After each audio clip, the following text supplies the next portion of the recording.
Espagne. Nasser al-Jinn, il n'est clairement plus en Algérie, il n'est clairement plus sur le sol algérien. En Espagne, c'est tout à fait compréhensible, normal, c'est même, je vais dire, attendu qu'il soit repéré et identifié par les autorités espagnoles. Donc, s'il a déclaré réellement, s'il a fait part de cette déclaration, c'est très grave. Ça veut dire que Nasser al-Jinn, ça confirme notre lecture.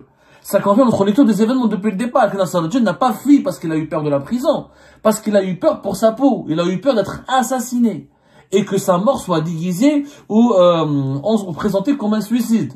En réalité, Nasser al-Jinn savait donc, probablement qu'il savait qu'il faisait l'objet de menaces de mort, qu'on voulait le liquider ou l'éliminer parce qu'il en sait trop. Parce qu'il détient des dossiers, comme on l'a dit tout à l'heure, des dossiers très accablants et très lourds sur Abdelmajid Tebboune et sur Saïd Chengriha. Sur les membres de leur entourage proche, que ce soit le chef de l'État ou le chef d'état-major. Le juger, ça n'aurait pas été possible parce que Nasser al-Jinn aurait parlé. Pour le juger, il aurait fallu le présenter, le mettre sur le banc des accusés, lui donner la parole, lui poser des questions, écouter ses réponses, qu'il rencontre un avocat, qu'il parle à d'autres détenus. Même si tu le mets à l'isolement total, à un moment, il sera toujours en contact avec quelqu'un au sein de la prison militaire de Blida, avec un gardien de prison, ou avec un autre co-détenu, ou un médecin dans l'infirmerie. C'est pas possible de le garder sans contact. C'est extrêmement bas, sauf à violer les droits de l'homme les plus élémentaires, à ne pas le nourrir, à ne pas le laisser se marcher dans une cour de prison, ne pas le soigner. Ça serait une violation caractérisée des droits de l'homme les plus élémentaires, Dans ce cas-là, oui, Nasser al-Jinn encourait vraiment un risque, il était exposé à un risque d'assassinat. C'est du moins, c'est ça la grosse, parce qu'il y a deux grosses révélations dans cet article d'El Confidentiel. Il y a l'annonce de son arrivée en Espagne dans la province d'Alicante. Cette information a pris vraiment le dessus et elle est spectaculaire, elle est suffisamment spectaculaire pour nous intriguer, pour nous épater, nous choquer. Mais ce qui est encore plus grave, c'est que il a fait des confessions aux autorités espagnoles. De toute façon, nous avons parlé, la vérité, pour dire la vérité, nous avons contacté l'auteur de l'article, Ignacio Sombrero, nous avons échangé avec lui, et il nous a confirmé, je vous cite, qu'il avait lui-même fait cette déclaration aux autorités espagnoles. Bon, l'auteur de l'article nous affirme qu'il a exagéré sans doute un peu, parce qu'il voulait se protéger contre une demande d'extradition, que formulerait certainement dans les jours à venir des autorités algériennes auprès des autorités espagnoles. Donc, peut-être, selon Ignacio Sombrero, c'est une façon de se protéger. Que Nasser al-Jinn a trouvé une façon de se protéger, il a affirmé aux autorités espagnoles qu'attention, si vous m'extradez vers l'Algérie, ils veulent m'assassiner, ils veulent pas me juger. Ils ne veulent pas me juger, ils veulent m'assassiner, ils veulent me tuer, et ils veulent présenter ma mort plus tard comme un suicide. Donc, c'est la thèse que va défendre. Est-ce que c'est une exagération de la part de Nasser al-Jinn? Il s'avère que nous avons évoqué ce risque qui pesait à l'encontre de Nasser al-Jinn bien avant son arrivée en Espagne soit confirmée par un journal et un journaliste espagnol. Révélé par un journal, parce que la seule autorité qui peut confirmer, c'est le gouvernement espagnol. Mais le gouvernement espagnol ne va pas s'exprimer là-dessus, c'est un sujet très sensible, ça ne concerne pas l'opinion publique espagnole, c'est pas un sujet d'intérêt public, c'est un sujet très sensible qui touche à la sécurité nationale, parce que quand un État comme l'Espagne reçoit un ancien chef des services secrets d'un pays, ami ou voisin ou partenaire comme l'Algérie, ça touche à la sécurité nationale, donc c'est extrêmement difficile pour les Espagnols de faire des déclarations sur ce sujet. Il faudra vraiment qu'il y ait beaucoup de pression exercée sur l'Espagne pour que l'Espagne dise ou commente l'arrivée la demande d'asile. En tout cas, j'ai parlé avec Ignacio Sombrero, qui me confirme encore une fois que les propos, que les déclarations de Nasser al-Jinn ont été tenues aux autorités espagnoles. Est-ce qu'elles sont exagérées ou pas? Maintenant, nous attendons le commentaire des autorités algériennes qui se murent dans un mutisme insupportable. Un scandale de cette ampleur, un scandale de politique, c'est plus que politico-judiciaire, il est purement politique. Un scandale politique de ce niveau ne peut pas les Abdelmajid Tebboune qui communiquent sur tout, Saïd Chengelha qui communique sur tout, ils ne peuvent pas rester dans leur mutisme. Les Algériens et les Algériens ont le droit de réclamer des comptes. Qu'est-ce qu'on reproche à Nasser Djen? Pourquoi on l'a poussé à fuir? Et comment il a pu fuir avec d'une résidence surveillée militaire pour se retrouver en Espagne? Y a-t-il des complices, oui ou pas? Et est-ce que Nasser Djen est réellement menacé? Est-ce qu'il fait l'objet d'une menace? Est-ce qu'on a cherché à le tuer comme il l'affirme?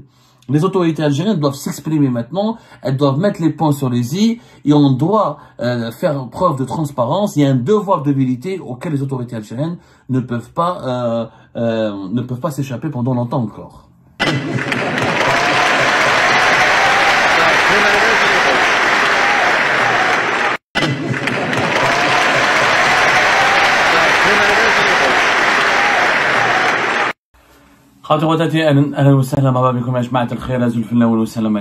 J'espère que vous allez bien, j'espère que vous vous portez bien. Nous publions cette émission en extrême urgence parce que nous venons d'avoir une confirmation pratiquement officielle que Nasser Djen n'a jamais été arrêté en Algérie. Nous avons été malheureusement manipulés par des sources algériennes qui nous ont induits en erreur. Lorsque nous avons annoncé la fin de sa cavale, nous avons émis des doutes concernant cette information. Nous avons toujours annoncé cette information au conditionnel. Hier, avant-hier, on a partagé avec vous une émission où nous avons exprimé nos doutes et des doutes de plus en plus puissants autour de cette annonce officieuse qui n'a jamais été confirmée par les autorités algériennes. Nasser Djen, le général Abdelkader Haddad, Nasser Djen, finalement n'a jamais été arrêté par les autorités algériennes. Nous l'avons dit hier, il n'y a aucune trace aucune trace physique de sa personne en Algérie. Il n'est nulle part, ni dans une caserne, ni dans une prison militaire, ni dans un bunker ou dans un sous-sol. Il n'a jamais été identifié ni retrouvé en Algérie. Et ce matin, un journal espagnol très sérieux, El Confidencial, qui est un journal vraiment très sérieux. L'article a été signé d'ailleurs par un journaliste espagnol très sérieux, Ignacio Cambrero, qui est quand même l'un des meilleurs journalistes espagnols, qui confirme que Nasser Djen se trouve bel et bien à Alicante, dans la région d'Alicante en Espagne. Cette information est une bombe. Cela signifie que les autorités algériennes nous ont menti, nous ont manipulés, qu'ils avaient lancé un vaste plan de manipulation dans lequel malheureusement, je l'avoue, je ferai mon mea culpa au moment opportun. Pour le moment, ce n'est pas une confirmation. Encore une fois, ce n'est pas une confirmation officielle. C'est un journal espagnol, ce n'est pas le gouvernement espagnol. Mais il faut pas s'attendre à ce que les autorités espagnoles s'expriment ouvertement sur ce sujet. C'est très sensible. C'est une bombe, rien à voir. Là, les autorités algériennes, on aimerait bien avoir leur réaction. Je sais pas comment elles vont réagir. En tout cas, l'information de l'arrestation et de la reddition de Nasser Djen est visiblement une manipulation. Nous avons émis des doutes depuis plus de 48 heures. Nous avons enquêté le plus sérieusement possible, le plus profondément possible sur cette supposée arrestation ou reddition. Et malheureusement, elle s'est avérée totalement fausse. Et les doutes que nous avions exprimés et les questions que nous avions soulevées il y a de cela 48 heures étaient totalement justes. Il y avait une manipulation. Encore une fois, l'information d'El Confidencial n'est pas une confirmation officielle, mais pour moi, elle est une confirmation officieuse. La qualité du journaliste et la qualité de ce média espagnol nous permettent au moins de se dire de croire à cette information. D'ailleurs, Nasser Djen, il n'y a aucune trace de lui en Algérie, et je pense pas qu'il serait con ou idiot pour se cacher en Algérie, prendre le risque d'être arrêté, d'être exécuté, d'être tué, ou d'être jeté en prison pendant des décennies et des décennies. Il est clair que la voie logique, comme on l'a dit, rappelez-vous, le premier jour, le 18 septembre, nous avons été les premiers à avoir annoncé la fuite de Nasser Djen en émettant l'hypothèse que, selon nos sources, il aurait entrepris le projet de quitter le pays, de fuir le pays pour rejoindre l'Espagne. Ce qui était l'option la plus intelligente pour lui. Mais comme on n'avait pas eu de confirmations, comme on a été confronté à un certain nombre d'éléments troublants et qui n'ont pas été, que nous avons eu des informations que nous n'avons pas pu recouper, on n'a pas suivi encore on a décidé de suivre d'autres pistes en abandonnant cette piste espagnole. Finalement, la piste espagnole est revenue sur les devants de la scène et Nasser Al-Jane serait, il faut employer le conditionnel en attendant des confirmations officielles, en attendant des informations recoupées, encore davantage recoupées encore de façon encore plus précise. Nasser Al-Jane n'a pas été arrêté, c'est sûr, n'est pas entre les mains du régime algérien, ça c'est sûr. Est-ce qu'il serait en Espagne? Des premières sources nous le confirment ou nous l'affirment.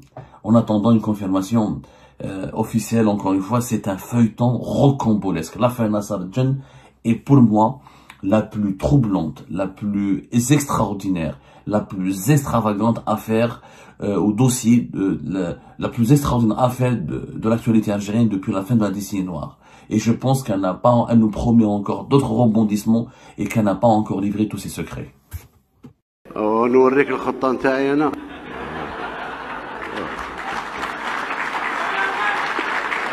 أعطيك هذه خليها علي أنا. شوف مجرد ما نعطيك الخطة يتأقلموا معها ويصيبوا لك كونت الخطة. على الباكيت.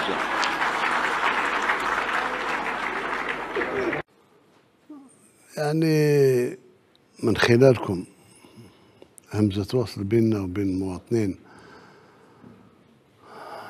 يكونوا حذرين لأن دخلنا في مرحلة نتاع غيرة كبيرة من الجزائر والبعض يتخوف من استيقاظت الجزائر وصبحت الجزائر قائمة بنفسها هادشي ما يساعدهمش.